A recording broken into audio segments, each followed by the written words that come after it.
الحمد للہ رب العالمین الصلاۃ والسلام علی رسولہ الکریم قال اللہ تعالیٰ فی القرآن المجید اعوذ باللہ من الشیطان الرجیم بسم اللہ الرحمن الرحیم قل ان صلاتی و نسکی و محیای و مماتی للہ رب العالمین۔ محترم ناظرین، السلام علیکم ورحمۃ اللہ وبرکاتہ۔ اب چند ہی دنوں کے بعد ہم حضرت ابراہیم علیہ السلام کی سنت کو، ان کی یاد کو تازہ کرنے جا رہے ہیں اور عید الاضحیٰ منانے والے ہیں۔ عام طور پر ہم کسی جانور کی قربانی کی حد تک مصروفیات میں مصروف رہتے ہیں، لیکن حالات حاضرہ دنیا کے اس وقت کیا حالات ہیں اور ان حالات کے اندر حضرت ابراہیم علیہ السلام کی زندگی کا کیا پیغام ہے، اس سلسلے میں ہم بڑا کم ہی توجہ دیتے ہیں۔ اللہ تعالیٰ نے قیامت تک کے لیے حضرت ابراہیم علیہ السلام کی سنت کو باقی رکھ کر اس بات کا انتظام فرمایا کہ دنیا کے جہاں کہیں مسلمان ہوں، حضرت ابراہیم علیہ السلام کی سیرت سے، ان کی زندگی سے، ان کی قربانیوں سے سبق حاصل کریں اور زندگی بھر ہر جگہ اور ہر موقع پر قیامت تک کے لیے انسان اس سے سبق حاصل کرتا رہے۔ آئیے میں کچھ باتیں آپ کے سامنے حضرت ابراہیم علیہ السلام کی سیرت کے بارے میں بتانا چاہوں گا، اور خاص طور سے آج کے حالات میں، جبکہ اس وقت دنیا کے کونے کونے میں اسلام پر عمل کرنا ایک طرح سے ہاتھ میں انگارہ لینے کے برابر ہو گیا۔ حدیث کی روشنی میں جیسا کہ اللہ کے رسول نے فرمایا تھا کہ ایک وقت آئے گا جب کہ اسلام پر عمل کرنا ہاتھ میں انگارہ لینے کے برابر ہو جائے گا۔ آج حالات اسی طرف جا رہے ہیں۔ دنیا کے کونے کونے میں اسلام پر عمل کرنا، چاہے وہ بڑی بڑی سنتوں پر عمل کرنا ہو، چاہے وہ قرآن کی تعلیمات پر عمل کرنا ہو، بلکہ چھوٹے سے چھوٹے عمل پر بھی، چاہے وہ انسان کا لباس ہو یا اس کی چہرے پر داڑھی ہو یا نماز پڑھنا ہو، چاہے جو بھی ہم اسلام پر عمل کرنا چاہیں، آج اس پر اعتراض کیا جا رہا ہے اور اس بات کی کوشش کی جا رہی ہے کہ ہماری آنے والی نسلیں اسلام سے دور ہو جائیں۔ لیکن مجھے اور آپ کو اس بات کا ارادہ کرنا چاہیے، اس بات کا یوں سمجھے کہ ایک اپنے آنے والی نسلوں کو اس کے لیے تیار کرنا چاہیے کہ چاہے دنیا میں جو کچھ بھی ہمیں قربانی دینا پڑے، اس قربانی کو ہم دیں گے، لیکن اللہ کے دین کو اور آخرت کی زندگی کو ناکام نہیں کریں گے۔ آپ جانتے ہیں حضرت ابراہیم علیہ السلام نے زندگی بھر قربانیاں دی۔ ایسا نہیں کہ صرف ایک ہی قربانی دی ہو، بلکہ آپ کی نوجوانی سے لے کر آپ کے دنیا سے پردہ فرمانے تک زندگی کے ہر قدم پر آپ نے قربانی دی، محض اس لیے کہ یہ اللہ کا حکم ہے، محض اس لیے کہ اللہ کا قانون ہے، محض اس لیے کہ یہ اللہ کی طرف سے اشارہ ہے۔ آئیے میں آپ کو مختصر سے انداز میں آپ کی زندگی کے وہ تمام واقعات سناتا ہوں کہ جس کے ذریعے سے ہم کو معلوم ہوگا کہ حضرت ابراہیم علیہ السلام نے اللہ کے حکم اور اللہ کے دین کی خاطر کتنی قربانیاں دی۔ شاید آپ نے سنا ہوگا اور آپ نے پڑھا ہوگا کہ حضرت ابراہیم علیہ السلام جس گھر میں پیدا ہوئے وہ نمرود کے دربار کا شاہی پجاری، یا آج کے زبان میں منسٹر فار ریلیجیس افیئرس، اور اس کا نام آزر تھا، اور اس آزر کے گھر میں آپ نے پیدائش حاصل کی۔ آپ بچپن ہی سے بہت ہی ذہین اور بہت ہی کین آبزرور تھے،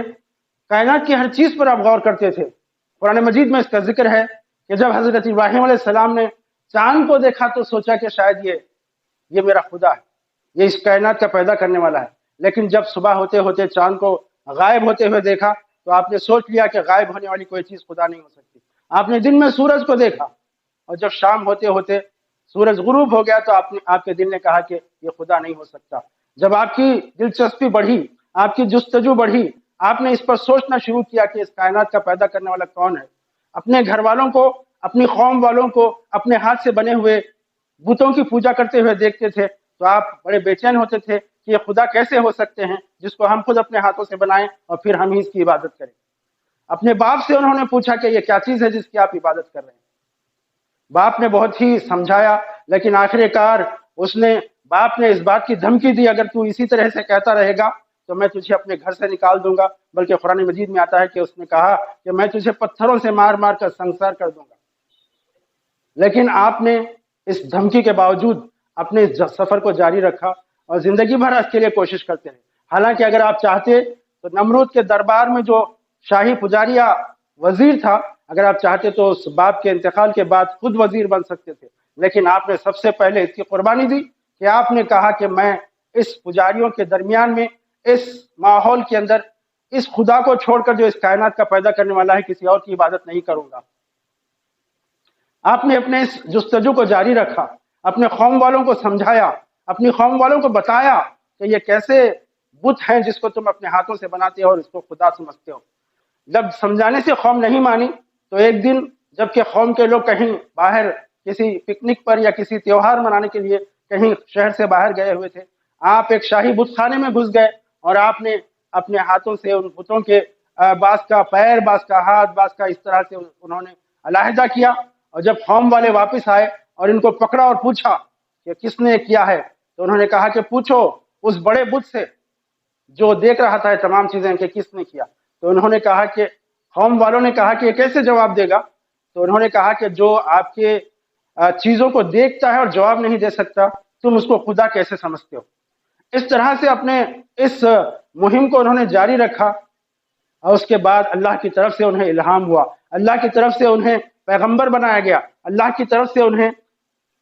وحی آنے لگی۔ تو اس وقت آپ نے ایک التجا کی اپنے رب سے، اے میرے رب کائنات، میں تجھ سے صرف یہ ایک چیز چاہتا ہوں کہ مجھے بتا کہ مرنے کے بعد تو کیسے زندہ کرتا ہے۔ تو اللہ تعالیٰ نے کہا کہ کیا تجھے مجھ پر ایمان نہیں ہے؟ تو حضرت ابراہیم علیہ السلام نے کہا کہ ایمان ہے، لیکن میں دل کی تسلی کے لیے یہ چاہتا ہوں کہ میں دیکھوں کہ مرنے کے بعد تو کیسے زندہ کرتا ہے۔ قرآن مجید میں اس کا ذکر موجود ہے کہ اللہ تعالیٰ کی طرف سے یہ حکم آیا کہ 4 پرندے لے لو اور ان کو پال پوس کر اپنے لیے مانوس کر لو، یعنی کہ تم بلاؤ گے تو وہ پرندے آنا چاہیے، اس طرح سے تم ان کے لیے ان کی ایک طرح سے ٹریننگ کرو۔ اور حضرت ابراہیم علیہ السلام نے ایسا ہی کیا، 4 پرندوں کو لے کر ان کو اپنے سے مانوس کر لیا۔ جب وہ پرندے مانوس ہو گئے تو اس وقت اللہ تعالیٰ کی طرف سے حکم آیا کہ ان کو ذبح کرو اور ان کے پرزے کر کے پہاڑوں پر 4 پہاڑوں پر اس کے پرزے رکھ دو، اور اس کے بعد تم آواز دو۔ جب انہوں نے آواز دی تو پرندے زندہ شکل میں پھر سے بن کر ان کے پاس آ گئے۔ تو اس کے بعد ان کی دل کی کیفیت بدل گئی، آخرت کی زندگی اور مرنے کے بعد زندہ ہونے کا جو یقین دل میں آتا ہے وہ ان کے دل کے اندر پختہ ہو گیا۔ اس کے بعد آپ نے پھر پلٹ کر نہیں دیکھا، اپنی قوم کی طرف، اپنے آبائی مذہب کی طرف، اپنے آبائی پیشے کی طرف، کسی چیز کی طرف آپ نے پلٹ کر نہیں دیکھا۔ زندگی کے ہر قدم پر آپ نے اللہ کے حکم کی تعمیل کی، چاہے بڑے سے بڑا حکم کیوں نہ ہو، بڑی سے بڑی قربانی دینا کیوں نہ ہو، آپ نے اس کے لیے تیار ہو گئے۔ جب نمرود بادشاہ نے دیکھا کہ یہ شخص میری قوم کو بھٹکا رہا ہے اور وہ خود بھی خدائی کا دعویٰ کرتا تھا، تو وہ میری خدائی کو بھی انکار کرنے کے لیے اپنی قوم کو راضی کر رہا ہے، تو اس نے حکم دیا کہ جو شخص میرے بادشاہت کے اندر میرے خلاف بغاوت اور قوم کو بھٹکا سکتا ہے تو میں اس کو ایسی سزا دوں گا کہ لوگ اس کو یاد رکھیں گے۔ اس نے حکم دیا کہ ایک بڑا الاؤ آگ کا تیار کرو اور اس شخص کو، ابراہیم کو علیہ السلام، اس میں پھینک دو۔ جب آگ کا بڑا الاؤ تیار کیا گیا، حضرت ابراہیم کو ایک بڑے سے جھولے میں بٹھا کر جھلایا گیا اور وہ زور سے جھلا کر اس آگ میں پھینکا گیا۔ تو قوم کے لوگ اپنی سر کی آنکھوں سے دیکھ رہے تھے کہ جب اللہ پر توکل انسان کرتا ہے تو اللہ تعالیٰ کی طرف سے حکم آیا کہ اے آگ، ابراہیم کے لیے سلامتی کے ساتھ ٹھنڈی ہو جا، اور ابراہیم علیہ السلام اس آگ کے اندر سے ایسے چلتے ہوئے زندہ اور سلامت باہر نکلے جیسا کوئی چمن میں چلتا ہوا سے باہر آتا ہے۔ اتنا بڑا معجزہ دیکھنے کے بعد بھی قوم کے لوگ محض نمرود کے خوف سے، بادشاہ کے سزا کے خوف سے انہوں نے ایمان نہیں لایا۔ آپ کا ساتھ دینے کے لیے جب آپ نے کہا، بادشاہ نے کہا کہ میرے ملک سے نکل جاؤ، تو آپ کا ساتھ دینے والے قوم میں اور کوئی نہیں تھے سوائے آپ کی بیوی حضرت سارہ اور آپ کی بھتیجے حضرت لوط علیہ السلام۔ ان دونوں کو لے کر آپ عراق کے شہر سے نکلے، اپنا گھر بار چھوڑا، اپنے ماں باپ چھوڑے، اپنا وطن چھوڑا، اپنی زندگی کی بچپن کی یادیں چھوڑی، اور اس بڑی قربانی کو دے کر اپنے وطن کو چھوڑ کر آپ عراق کے ار شہر سے نکلے اور آپ نے سفر شروع کیا۔ اور چلتے چلتے عراق کہاں ہے اور مصر کہاں ہے، فلسطین کہاں ہے، آپ نے اس طرح سے سفر کیا، اور جہاں جہاں جاتے اللہ کے دین کی تبلیغ کرتے، اللہ کے دین کی طرف بلاتے۔ آپ فلسطین میں آپ اپنے بھتیجے کو آپ نے وہاں پر مقرر کیا کہ تم یہاں کی آبادی میں اللہ کا دین پہنچاؤ، اور پھر یہ خود مصر میں رہے، اور مصر کے اندر آپ نے یہی کام کو جاری رکھا۔ حضرت ابراہیم علیہ السلام مصر میں رہے، یہاں تک کہ آپ تبلیغ کرتے کرتے تقریباً بڑھاپے کی عمر تک پہنچ گئے، لیکن آپ کی کوئی اولاد نہیں تھی۔ ایک دن آپ نے اللہ سے دعا کی کہ اے اللہ مجھے ایک بیٹا نصیب کر جو میرے اس کام کو جاری رکھ سکے۔ حضرت ابراہیم علیہ السلام نے اپنے بیٹے کے لیے دعا اس لیے نہیں کی کہ میری جائیداد کا وارث ہو یا میری کاروبار کو سنبھالے، بلکہ اس لیے دعا کی کہ اللہ مجھے ایک بیٹا عطا کر جو اس تیرے دین کے کام کو جاری رکھے۔ آپ کو بڑھاپے کی عمر تک کوئی اولاد نہیں تھی۔ حضرت سارا اس وقت تک بانجھ تھی، یعنی کوئی اولاد ان کو ہو نہیں سکتی تھی، بڑی وہ بھی ضعیف ہو گئی تھی، لیکن انہوں نے حضرت سارا نے مشورہ دیا حضرت ابراہیم علیہ السلام سے کہ آپ کیوں نہیں ایک اور شادی کر لیتے، ہو سکتا ہے کہ اللہ تعالیٰ اس کے ذریعے سے آپ کو اولاد نصیب کرے۔ تو آپ کی شادی مصر کے اندر حضرت ہاجرہ سے ہوئی۔ حضرت ہاجرہ آپ کی دوسری زوجہ تھیں، اور ان کے بطن سے آپ کو اللہ تعالیٰ نے حضرت اسماعیل علیہ السلام نصیب فرمایا۔ آپ کے بڑے فرزند حضرت اسماعیل علیہ السلام، لیکن اللہ کا معجزہ ایسا ہوا کہ اس کے بعد حضرت سارہ علیہ السلام بھی امید سے رہیں، اور آپ کے پاس بھی ایک بیٹا ہوا، اور دوسرا بیٹا حضرت ابراہیم علیہ السلام کا حضرت اسحاق علیہ السلام۔ اللہ تعالیٰ نے بعد میں ان دونوں کو بھی، حضرت اسماعیل اور حضرت اسحاق علیہ السلام کو بھی پیغمبری عطا فرمائی۔ جب چھوٹا سا بچہ تھا حضرت اسماعیل علیہ السلام اپنی ماں کی گود میں بالکل دودھ پیتا بچہ تھا، بالکل معصوم سا چھوٹا سی عمر کا بچہ تھا، اس وقت ایک دن اللہ تعالیٰ کی طرف سے حکم ہوا کہ اے ابراہیم تم اپنے بیٹے اور اپنی بیوی ہاجرہ کو لے کر چلتے رہو اور اس مقام تک چلو جہاں پر میرا حکم ہو، اور وہاں پر تم اپنی بیوی اور بچے کو چھوڑ دینا۔ حضرت ابراہیم علیہ السلام نے یہ نہیں سوچا کہ آخر کہاں چھوڑوں، بڑھاپے کی عمر میں ہونے والی اولاد کو لے کر میں کہاں جاؤں، اسی وقت نکل پڑے۔ چلتے چلتے سفر کرتے کرتے اس مقام پر پہنچے۔ آپ اندازہ لگائیے کہ اس وقت کوئی ٹرین نہیں، کوئی ہوائی جہاز نہیں، کوئی کار نہیں۔ آپ کس طرح سے سفر کیے ہوں گے کہ مصر سے نکلے اور آپ چلتے چلتے اس مقام پر پہنچے جس کو آج ہم مکہ کہتے ہیں، اور اس مقام پر پہنچے جہاں پر آج کعبۃ اللہ ہے۔ وہاں پر آپ کو حکم ہوا کہ ابراہیم علیہ السلام اپنی بیوی اور اپنے بچے کو یہاں پر چھوڑ دو اور تم واپس ہو جاؤ۔ حالانکہ وہاں پر اس وقت کوئی آبادی نہیں تھی، آبادی تو دور کی بات ہے، کوئی پرندہ بھی پر نہیں مارتا تھا، بالکل ریگستان، جہاں تک نظر ڈالے ریگستان، دھوپ کا ماحول، دور دور تک پانی کا کوئی نشان نہیں، کوئی ہریالی نہیں۔ حضرت ابراہیم علیہ السلام نے اپنی بیوی حضرت ہاجرہ اور اپنے بیٹے حضرت اسماعیل کو وہاں پر چھوڑا، تھوڑا سا کچھ کھجور وغیرہ تھے وہ رکھا اور واپس پلٹ کر جانے لگے۔ بیوی نے پوچھا کہاں جا رہے ہیں؟ آپ نے کوئی جواب نہیں دیا۔ پوچھا کہ کیا اللہ کا حکم ہے؟ کہا کہ ہاں یہ اللہ کا حکم۔ تو کہا کہ ٹھیک ہے، اگر اللہ کا حکم ہے تو چلے جائیے، اللہ ہمارا نگہبان ہے۔ حضرت ابراہیم علیہ السلام اپنی بیوی اور بچے کو تپتے ہوئے ریگستان میں چھوڑ کر نکل پڑے، کیونکہ محض یہ اللہ کا حکم تھا۔ آپ کو یقین تھا کہ اللہ تعالیٰ مجھے ضائع نہیں کرے گا، میرے بچوں کو ضائع نہیں کرے گا، میری بیوی کو ضائع نہیں کرے گا۔ اللہ کی ذات پر اتنا یقین تھا، اور جب اللہ کی ذات پر یقین ہوتا ہے تو اللہ تعالیٰ اس کو ضرور اس کا صلہ دیتے ہیں۔ جب چھوٹا سا بچہ حضرت اسماعیل علیہ السلام ماں کی گود میں پیاس سے تڑپنے لگا، پانی ختم ہو گیا، پیاس سے تڑپنے لگا، تو پانی کی تلاش میں حضرت ہاجرہ نے ادھر ادھر دیکھا تو کہیں پانی نظر نہیں آ رہا، بچے کو وہیں پر لٹا دیا، اور پانی کی تلاش کے لیے آپ قریب میں دو پہاڑیاں تھیں، وہاں پر اس وقت کعبۃ اللہ موجود نہیں تھا، اس وقت دو پہاڑیاں تھیں، ایک پہاڑی کا نام صفا اور ایک پہاڑی کا نام مروہ۔ ابھی بھی وہ پہاڑیاں موجود ہیں مکہ میں۔ آپ صفا کی پہاڑی پر چڑھی، ادھر ادھر دیکھا پانی کہیں نظر نہیں آیا، دوڑتے ہوئے پھر مروہ کی پہاڑی تک گئی، اور مروہ سے صفا، صفا سے مروہ آپ نے 7 چکر لگائے، محض اللہ کے اوپر توکل کرتے ہوئے کہ اللہ تعالیٰ کوئی راستہ نکالے گا۔ اللہ تعالیٰ کو اللہ پر توکل کا یہ عمل اتنا پسند آیا، قیامت تک کے لیے مسلمانوں کے لیے واجب کر دیا کہ جب حج کے لیے جائیں تو صفا اور مروہ کے درمیان میں دوڑ لگائیں، جس کو صحیح کہتے ہیں۔ آج بھی مسلمان، قیامت تک کے لیے مسلمان جب بھی حج یا عمرے کے لیے جاتے ہیں تو صفا اور مروہ کے درمیان میں دوڑ لگاتے ہیں۔ یہ حضرت ہاجرہ کی اس عمل کا نمونہ ہے جو قیامت تک کے لیے مسلمان کرتے ہیں۔ حضرت اسماعیل علیہ السلام نے جب پیر رگڑنا شروع کیا، پیاس کی عالم میں جب پیر رگڑنا شروع کیا، حضرت ہاجرہ دوڑتی ہوئی آئیں